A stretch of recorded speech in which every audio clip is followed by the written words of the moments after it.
আগে ছিলাম ফড়িংয়ের মতো আর এখন হয়ে গেছে কেমন যেন চায়নাদের মতো মোটা হওয়ার পরে। যাই হোক, অনেক দিন বড় ভিডিও দেওয়া হয় না, তা ভাবলাম আজকে একটু বড় ভিডিও দিই। ছোট ছোট ভিডিও ক্লিপগুলো জোড়া দিয়ে একটু বড় করেছি। ওই যে আমার মেয়ে রান্না করতেছে নুডলস, আর আমি দাঁড়ায় দাঁড়ায় ভিডিও করতেছি। ও নিজেই আলু কাটেছে, পেঁয়াজ কাটেছে, আর নিজেই রান্না করতেছে। আমি বললাম আমি আজকে রান্না করব না, আজকে তুই রান্না করে খা। আর আলুগুলো কাটেছে এত মোটা মোটা করে, ভাজতে অনেক টাইম লাগবে না, তা বললাম তুই নিজেই ভাজ, আমি ভাজবো না। আর আলুগুলো মনে হয় ভালো করে ধুইনি, আলু কাটার আগেই ধুইছে, আলুর কষ্ট রয়ে গেছে। আর আলু ভাজতে যেয়ে কী হচ্ছে, কড়াইতে লেগে লেগে যাচ্ছে।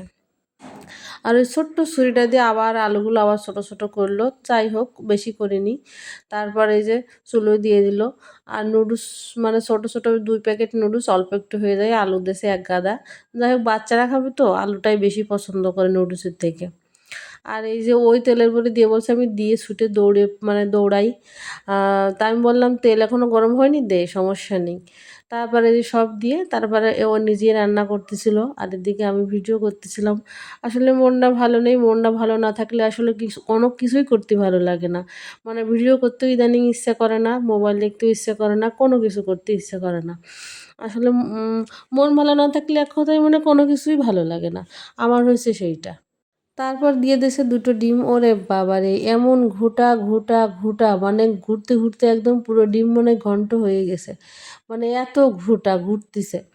তারপরে যে আলু আর মানে সব কিছু মানে ভাজা হয়ে গেছে, তারপর আমারে বলছে তুমি এবার করো, আমি চলে গেলাম। যাই হোক, আমি মশলা দিয়ে নুডলসটা নামাই নিয়েছি, তারপরে এই যে থালায় দিয়ে দিছি। দুইজন খেতে বসে গেছে, একজনের আমি খাওয়াই দিচ্ছি, আরেকজন তো নিজেই খেতে পারে। বেশ আমি একটু মাঝে মাঝে গালে দিচ্ছিলাম, বেশ ভালোই লাগছিল। আর এদিকে আমাদের কাছে কামরাঙা পাকেছে, পাখি এসে রাত্রি টাপ টুপ করে ফেলতেছে কামরাঙা। কামরাঙাগুলো অনেক মিষ্টি, এই জন্যই পাখিরা বেশি খায়। আর মানে 2-1জন আছে, তারা মাঝে মাঝে একটু পাড়ি নিয়ে যায়, কারণ বাড়ির কেউ পছন্দ করেও না আর খায়ও না। আর এদিকে যে আমার ছেলেটা আর চেয়ারগুলো ফেলে নিয়ে সেই খেলা করতেছে, মানে কিছু বলি না, একটু মোবাইল নিয়ে বসি, এখনও উল্টোপাল্টা কাজ করে, এরকম খেলনা ফেলে চেয়ার মিয়ার ফেলে, মানে ঘরের যত জিনিসপত্র আছে সব উল্টোপাল্টা করে দেয়। আবার সেগুলো আমার মানে এক্সট্রা কাজ, এগুলো আবার গোছাতে হয়, কিন্তু কিছু করার নেই, কারণ বাইরেতে যাওয়ার সুযোগ নেই।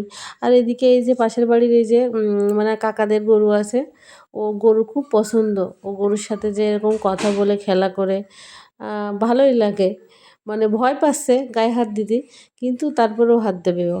আর সকালবেলায় যে ঘুমের থেকে উঠে উনি দাঁড়িয়ে আছেন, ঘুমের থেকে উঠলে উনার মুড অফ থাকে, মানে চুপচাপ থাকে, কথা একটু কম বলে, কোলে উঠে বসে থাকতে চাই। সবাইকে অনেক অনেক ধন্যবাদ।